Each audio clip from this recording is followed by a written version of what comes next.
Kerala science slam 24ാം edition ഈ മാസം 30-ന് കണ്ണൂർ സർവകലാശാല ക്യാമ്പസിൽ എം വിജിൻ MLA ഉദ്ഘാടനം ചെയ്യും.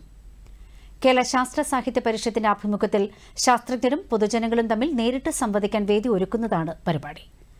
പരിഷത്ത് ഭാരവാഹികൾ വാർത്താസമ്മേളനത്തിൽ അറിയിച്ചതാണ് ഇക്കാര്യം. കേരളത്തിൽ സംഘടിപ്പിച്ചിട്ടുള്ള 4 റീജിയണൽ സ്ലാമുകളിൽ 4ാമത്തേതാണ് മാങ്ങാട്ടുപറമ്പിൽ നടക്കുന്നത്.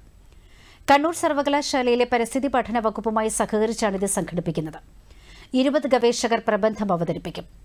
ഗവേഷക വിദ്യാർത്ഥികളും സ്കൂൾ കോളേജ് വിദ്യാർത്ഥികളും അധ്യാപകരും പൊതുജനങ്ങളുമായി 300-ലധികം പേർ പങ്കെടുക്കും.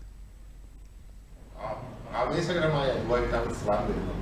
കേരളത്തിലെ മാധ്യമങ്ങളും ദേശീയ മാധ്യമങ്ങളും ഒക്കെ തന്നെ വലിയ പ്രസക്തമായാണ് ഈ സ്ലാമുമായി ബന്ധപ്പെട്ട റിപ്പോർട്ടുകൾ ഇതുവരെ പ്രസിദ്ധീകരിച്ചു വരുന്നത്. വലിയ റിപ്പോർട്ട് ഇതുവരെയൊക്കെ വലിയ റിപ്പോർട്ടായി തന്നെ സ്ലാമിനെ സംബന്ധിച്ച് ഇതുവരെ വന്നില്ല.